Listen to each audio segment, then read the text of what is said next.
Thank you. Appreciate you so much, but I want to get right to the point. I'm in the vortex a lot, and my life is so changed. Heart beating. Good. Over the past few years, I've experienced more financial success and emotional success and harmony in relationships, and I thank you so much for the teachings, and I use it with children. I'm also a dog trainer, and I train therapy dogs and service dogs. And I love pets. They've been in my life. And I was just talking at lunch to a nice young lady. The one thing that really pulls me out of the vortex... Don't go there. ...is when they die. I'm sorry, but when they croak, I'm in so much pain, but not enough so that I don't open my heart to another one. I've talked to people who refuse to have pets, who I think are mini therapists. I have 6 therapists running around my house. And what these service dogs do is, to me, a miracle, and I'm honored to work with them and people with so-called disabilities. But how do I line up with them leaving? Because I know they transition. How can I make it less painful? Well, there are a number of things that, if we were standing in your physical shoes, that we would remind ourselves. First, one of the reasons that they are so missed by you is because they are so in the vortex, as you said. So just by observing them, they influence you a good deal of the time into alignment. Well, there is no greater service that anyone could offer anyone than that, than to consistently be in the vortex, so that if you're going to behold me, you're going to have to come in the vicinity of where I am. That's why they feel so good. They don't hold grudges. They don't blog. They don't have afternoon teas with each other where they have conversations about how bad their home life is. In other words, they stay focused in the now, and they instinctually gravitate toward what feels good. If you've had the wonderful experience of interacting with animals, then you certainly have noticed that they show an automatic aversion to some things and an attraction to others. And what that is their guidance system. Now, their guidance system isn't yanking on their chain and ringing their bell and speaking in their ear, don't go over there, there's something bad over there. They're just feeling a natural aversion to that and an attraction to that. In other words, and isn't an aversion to one thing, an attraction to another, an attraction to one thing, an aversion to another? In other words, isn't it just the other end of the same thing? So they just delicately and precisely understand their guidance system so well. And you are very wise when you call them the trainers and the teachers and the masters and the healers, because they are that, because of their relationship to source energy. The animals of your planet, while they are a source of food for one another and for you, their predominant reason for being is that they are balancers of energy.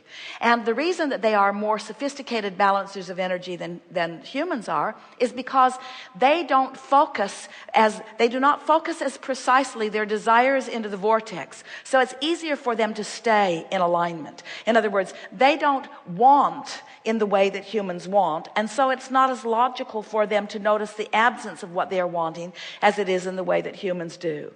Humans are more adept at sifting through the contrast and asking for more. So you are the step 1 part of the equation that adds to the whole of this magnificent, deliberate, co-creating experience, where the beasts of your planet do a much better job at the step 3 part of the equation. Step 1 is ask.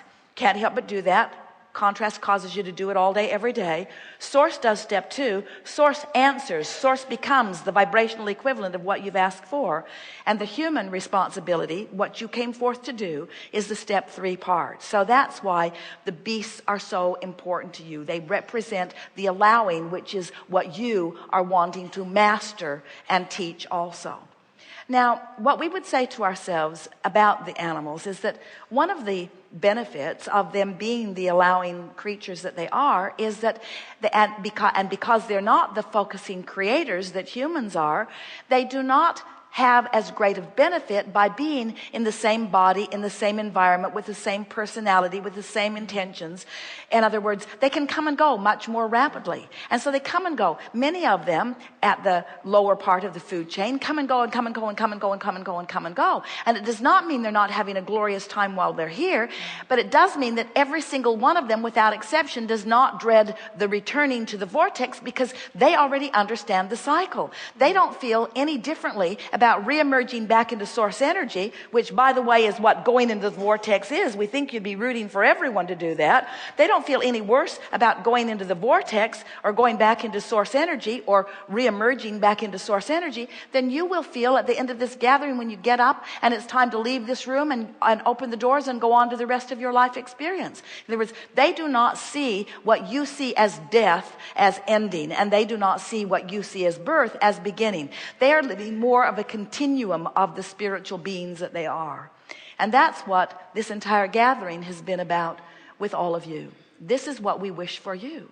You see, we know that if you did not hear one word from us or anyone like us about law of attraction or about the art of allowing, if you did not take the time to recognize the importance of your emotions and to guide your thoughts accordingly, if you never figure it out that the source energy within you is calling you, and when you go, you feel better, and when you resist, you feel worse, if you never figured any of that out consciously, still, your contribution to this planet is enormous, because you can't help but be source energy, asking and contributing to the vortex. And it is our promise in every single case, when you have what you call your death experience, we disrespectfully call it your croaking experience, because there is no death.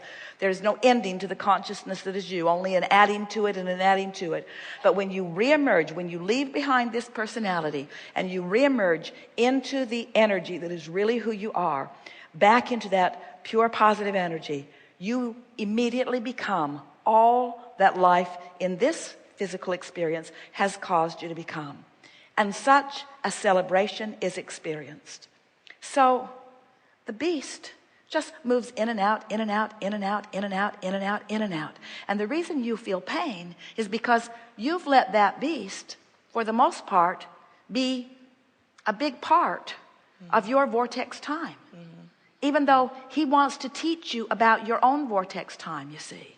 We want you, and so do these beasts. They want you to know. They want you to be as free-flowing as they are. They want you to accept that you are eternal consciousness, that there's no ending to that which is you, that you cannot get it wrong, and you never get it done, and that with every breath you breathe, there is another launching of another rocket, another promised land, another vortex held in readiness for your return to it, you see.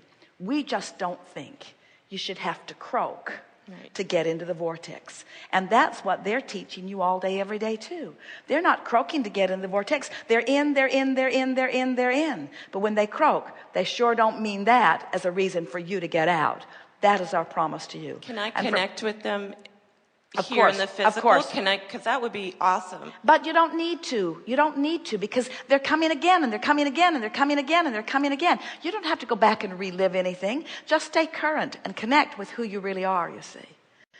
We have enjoyed this interaction immensely. It is delicious to come together with those like you who are coming to know the power of who you are. This has been a remarkable day. We've talked about a lot of different things, and we are feeling utterly satisfied with the motion forward that we have made in terms of new ideas, but mostly with the coming into the vortex that you all have achieved. You now know too much. You can never again be out of the vortex and not know what it means, and that's such a wonderful thing. There is great love here for you. And as always, we eternally remain with all of your four-legged friends, and on and on and on, in the vortex.